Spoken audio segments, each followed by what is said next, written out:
अस्सलाम वालेकुम, मैं हूं इमरान आज़म और आप देख रहे हैं मेरा यूट्यूब चैनल इमरान आज़म व्यूज़। एक नए व्लॉग में आपकी खिदमत में हाज़िर हैं।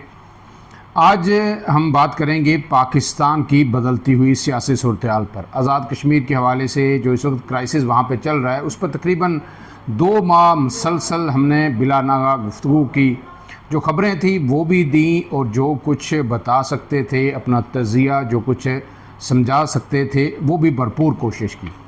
तो अब जो है इसके बाद से दुआई कर सकते हैं कि दोनों फ़रीक़ैन जो है उनको बात कुछ समझ आ जाए, एक एक कदम पीछे हटें और ये जो मसला है ये अब ख़त्म हो। लेकिन इस वक्त की जो सूरत-ए-हाल है उससे लग नहीं रहा कि ये जो डिस्प्यूट है ये किसी भी तौर कहीं मिडिल ग्राउंड पे आके सेटल होगा। तो आज जो है बात सिर्फ करेंगे पाकिस्तान की सियासत के अंदर। इस दौरान बहुत अहम तब्दीलियाँ हुई हैं, कई भूचाल आए हैं और अब जो है उनमें मज़ीद जो है डेवलपमेंट्स हो रही हैं, उन पर बात करना भी बड़ा ज़रूरी है। लेकिन इससे पहले आपसे गुजारिश, अगर आप मेरे चैनल पर नए हैं तो इमरान आज़म व्यूज़ को सब्सक्राइब कीजिए, बेल का निशान दबाइए ताकि वीडियोज़ आपको बर वक्त मिलते रहें। तो जनाब, आपको पता है कि मोहसिन नकवी वज़ीर दाखिला हैं और बहुत ही पावरफुल किस्म के वज़ीर दाखिला हैं। फील्ड मार्शल के जो करीब तरीन लोग हैं, इस्टेब्लिशमेंट के करीब हैं, उनमें उनका शुमार होता है। और उन्होंने एक बयान दिया था कि जनाब सिस्टम नहीं चल रहा, ये निज़ाम जो है अब हमें पूरा रीसेट करना पड़ेगा। इसके साथ उन्होंने कहा था कि जनाब जो है ये जो 2-2 हज़ार रुपये आप देते हैं, उनका इशारा BISP की जानिब था, जिसको पीपल्स पार्टी बड़ा प्राउडली ऑन करती है। फिर उनने साथ लैपटॉप स्कीम जो नून लीग का जो है एक ब्रेन चाइल्ड है, उसको भी उन्होंने तनकीद का निशाना बनाया कि इससे भी जो है लोग मुतमिन नहीं होंगे। फिर साथ उन्होंने कहा कि जो काकरोच जनता पार्टी है, जिस तरह लोग वहाँ पे निकले कि काकरोच अगर निकल जाएंगे तो सब कुछ जो है उलट देंगे, उन्होंने दोनों पार्टियों को डराया। और फिर उन्होंने कहा कि इस मुल्क के अंदर जो मसाइल हैं इनका हल नए इंतज़ामी यूनिट हैं, नए सूबे हैं, यानी पंजाब के अंदर, सिंध के अंदर ये सूबे बनेंगे। उसके बाद एक बड़ा बैकलैश आया दोनों जमातों की जानिब से। फिर उनकी वज़ीर आज़म से मुलाकात हुई, लेकिन इसके बाद ये कहा गया कि नहीं, वक्ती शायद चीज़ें सेटल हो गई हैं। वज़ीर आज़म के साथ कोई कह रहा था उन्हें माजरत कर ली, कोई कह रहा था जी वज़ीर आज़म ने उनको समझा दिया। और नवाज़ शरीफ साहब और जो मरीम नवाज़ और शहबाज शरीफ साहब, इसहाक डार की जो बैठक हुई, उसमें भी फ़ैसला कर लिया कि जी अभी टक्कर हमने नहीं लेनी, ये वक्त नहीं है टक्कर का। तो जो 6 माह का वक्त दिया गया था वो अब एक्सटेंड हो गया। लेकिन अभी कुछ देर पहले इस्लामाबाद में जब जो है पार्लियामेंट हाउस में अपने ऑफिस से बाहर निकले जनाब वज़ीर दाखिला, तो उनसे फिर साफ़ियों ने रोक लिया और वही सवालात किए। तो उन्होंने एक दफ़ा फिर कहा कि मैं अपने बयान पे आज भी कायम हूँ, ये निज़ाम तबाह हो चुका है, ये निज़ाम नहीं चल रहा। ये निज़ाम अगर चल रहा होता तो वज़ीर आज़म ये हुकूमत इसे बहुत ज़्यादा अच्छा डिलीवर करते। साथ उन्होंने ये भी कहा कि जनाब जो है ये हुकूमत 5 साल चलेगी। अब चलेगी या नहीं चलेगी, उन्होंने एक मतलब फिर कह दिया कि जनाब ये निज़ाम नहीं चल रहा, मैं अपने बयान पे कायम हूँ। अब इसी बयान के जो आफ्टर शॉक्स हैं और इसके इर्द गिर्द जो चीज़ें जो सामने आ रही हैं वो आपके सामने रखनी है। इमरान खान साहब को आज जेल के अंदर, अडयाला जेल के अंदर 3 साल मुकम्मल हो गए। आज PTI ने शहर शहर एहतजाज किया, लेकिन सबसे बड़ा जो जलसा उन्होंने किया पेशावर में, और वो बहुत मैसिव क्राउड था, बहुत बड़ा जलसा उन्होंने किया। सोहेल अफरीदी और जो उनके चेयरमैन हैं बैरिस्टर गौर, वो भी मौजूद थे, दीगर क़यादत भी मौजूद थी। और उसमें बिलाखिर सोहेल अफरीदी साहब ने लॉन्ग मार्च की तारीख़ का भी ऐलान कर दिया। तारीख़ बड़ी लंबी रखी है, 27 सितंबर की, यानी आज से 1 माह 22 दिन तकरीबन ये बनते हैं।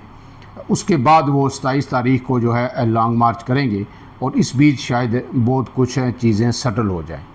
क्यों सेटल हो जाएं, उस हवाले से मैं आपको ख़बर दूं कि आज जो है इस्लामाबाद हाई कोर्ट के अंदर जो नेशनल डायलॉग कमेटी है, उसने एक दरख्वास्त दायर की और उसने कहा कि जनाब हमें इमरान खान से मुलाकात की इजाज़त दी जाए अडयाला जेल में। अब नेशनल कमेटी में कौन कौन से हैं? ये जो डायलॉग कमेटी है, फवाद चौधरी हैं, इमरान इस्माइल हैं और महमूद मौलवी साहब हैं। अब बैरिस्टर सैफ साहब भी जो है इनके साथ जुड़ गए हैं और जो साबिक़ वज़ीर आज़म अनवारुल्लाह काकड़ हैं वो भी इसमें मौजूद हैं। आज वो इस्लामाबाद हाई कोर्ट में मौजूद तो नहीं थे, लेकिन अब इस नेशनल डायलॉग कमेटी का हिस्सा हैं और ये तमाम लोगों के इस्टेब्लिशमेंट से बहुत ही अच्छे तल्लुकात हैं। काकड़ साहब हों, बैरिस्टर सैफ हों या महमूद मौलवी साहब हों, ये सारे लोग। तो फिर मीडिया टॉक की फवाद चौधरी साहब ने कि जनाब आप क्यों मिलना चाहते हैं, सवाल किया गया। तो उन्होंने कहा जनाब दो चीज़ें, एक तो हम उनकी सेहत के बारे में उनसे पूछना चाहते हैं, मशावरत करना चाहते हैं, उनसे मिलना हमारा हक़ है, हम उनके जो है कैबिनेट के मेंबर रहे हैं, हमारे उनसे बड़े अच्छे तल्लुकात हैं। लेकिन अल्हम्दुलिल्लाह ये सारे लोग जो है मुश्किल वक्त में इमरान खान को छोड़ गए थे, पार्टी छोड़ गए थे, लेकिन अब ये मामलात जो है सेटल कराने की कोशिश कर रहे हैं। और उसके साथ साथ उन्होंने ये कहा है कि जनाब जो है हमारी ये ख्वाहिश है कि ये जो मसला है सूबों वाला ये हल होना चाहिए, नए सूबे बनने चाहिए, इंतज़ामी यूनिट बनने चाहिए, लेकिन ये कंसेंसस के साथ बनने चाहिए। और उसके लिए इमरान खान से मशावरत और उनका बीच में होना बड़ा ज़रूरी है। उसकी वजह उन्होंने ये बताई कि वाहिद आदमी वो हैं जिनका अपना एजेंडा ये है कि मुल्क के अंदर नए सूबे बनाए जाएँ, और वो पहले से ये चाहते हैं कि नए सूबे बनाए जाएँ। लिहाजा उनको बाहर रख के तो इस्टेब्लिशमेंट कैसे ये सूबे बना सकती है, तो अगर कंसेंसस पैदा करना है तो फिर उनको रिलीफ देना पड़ेगा। और उन्होंने जो एक बात की, वन लाइनर बहुत ही खूबसूरत बात की, वो मैं आपके सामने रख देता हूँ कि उन्होंने क्या कहा। उन्होंने ये कहा कि इस्टेब्लिशमेंट हमारी सुने और इमरान खान हमारी समझे। ये वन लाइनर था और बहुत ही मैं कहता हूँ कि नपातुला उनका जुमला था कि इस्टेब्लिशमेंट हमारी सुने और हमें उनके पास जाने दे, हम उनको जाके जो समझाएं तो इमरान खान वो समझे। तो अब इसके साथ साथ जनाब दूसरी अहम खबर यह है कि जो अलीमा खान है उन्होंने भी एक दरख्वास्त इस्लामाबाद हाई कोर्ट में दे रखी है, और उसमें उन्होंने इस्तदा की थी कि इमरान खान को कैद तन्हाई में रखा गया है। तो आज जो सुप्रिटेंडेंट अडाला जेल हैं उनका जवाब अदालत में जमा हुआ तहरीरी, और उन्होंने लंबा चौड़ा जवाब दिया और उन्होंने कहा कि इमरान खान कैद तन्हाई में नहीं है। हर मंगल को बुशरा बीबी की उनसे मुलाकात करवाई जाती है, और जो 7 बैरकें हैं उन पर मुश्तमिल जो है उनका कंपाउंड है।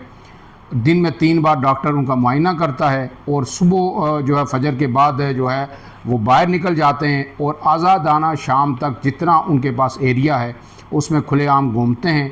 मगरब के बाद फिर वो अपने सेल में जाते हैं, उनको तमाम जो ज़रूरी चीज़ें हैं वो दी जाती हैं, अद्वियात, अखबारात, किताबें, हर चीज़ उन तक मौजूद है। उनको 3 दफ़ा डॉक्टर चेक करता है, और फिर जो है तमाम जो उनकी सिक्योरिटी है प्रोटोकॉल वो भी फॉलो किए जाते हैं। उनके कंपाउंड के इर्द गिर्द या जो आता उन्हें दिया हुआ है 7 बैरकों का, उसके इर्द गिर्द किसी और आम कैदी को जाने की इजाज़त नहीं है, वो सिक्योरिटी रीज़न्स हैं। एक कैदी हमने उन्हें दिया हुआ है जो उनका खाना शाना तैयार करता है, लिहाजा किसी किस्म की कैद तन्हाई नहीं है, उन्हें सज़ा हुई है और वो अपनी जो कैद है वो काट रहे हैं।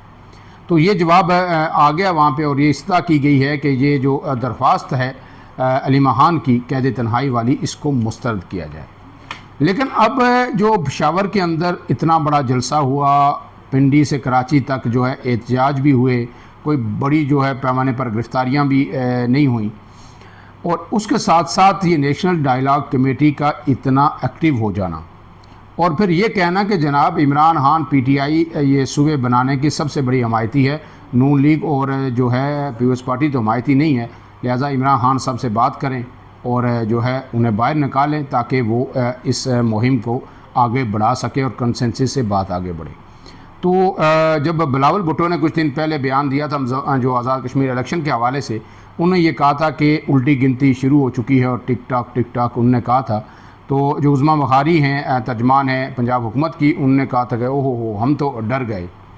तो बिलावल की बात से वो डरें या ना डरें, अब उन्हें ज़रूर डरना चाहिए और पूरी नून लीग को डरना चाहिए। और जो अभी अभी जो है वज़ीर दाखिला का जो बयान आया वापस है, इन तमाम मुलाकातों के बाद, शरीफ ख़ानदान की मुलाकातें, फिर वज़ीर दाखिला की वज़ीर आज़म से मुलाकातें, और उसके बाद भी उन्होंने कहा कि सिस्टम नहीं चल रहा, अपने बात पे कायम हो। तो सिस्टम फिर जो चलाने वाले हैं वो सिस्टम चलाएंगे। और 33 सूबों की बात अब सामने आ गई है कि जनाब पंजाब के अंदर बनेंगे 10 सूबे, KPK के अंदर 10, और सिंध के अंदर 10, और बलूचिस्तान के अंदर 8, और इस्लामाबाद भी 1 सूबा होगा। पूरा जो प्लान था वो अब सामने आ गया है। अब देखना ये है कि इस पर कब तक अमल दरामद होता है, और अमल दरामद अगर होगा तो कैसे होगा, इन 2 बड़ी जमातों की भरपूर मुखालफत के बावजूद। इंशाअल्लाह जो है आइंदा व्लॉग में बात करेंगे कि क्या ये सूबे नए बनाना ही वाहिद हल है जो इस मुल्क के मसाइल हैं, या नए सूबे बनने से मज़ीद मसाइल पैदा होंगे। तो अगर ये मसाइल हल करने हैं जो इस्टेब्लिशमेंट चाहती है कि मुल्क नहीं चल रहा, तो फिर इसका बेहतरीन हल क्या है, कैसे ये चल सकता है, उस पर बात करेंगे। फ़िलहाल के लिए इतना ही। इमरान आज़म को दीजिए इजाज़त। अल्लाह हाफ़िज़।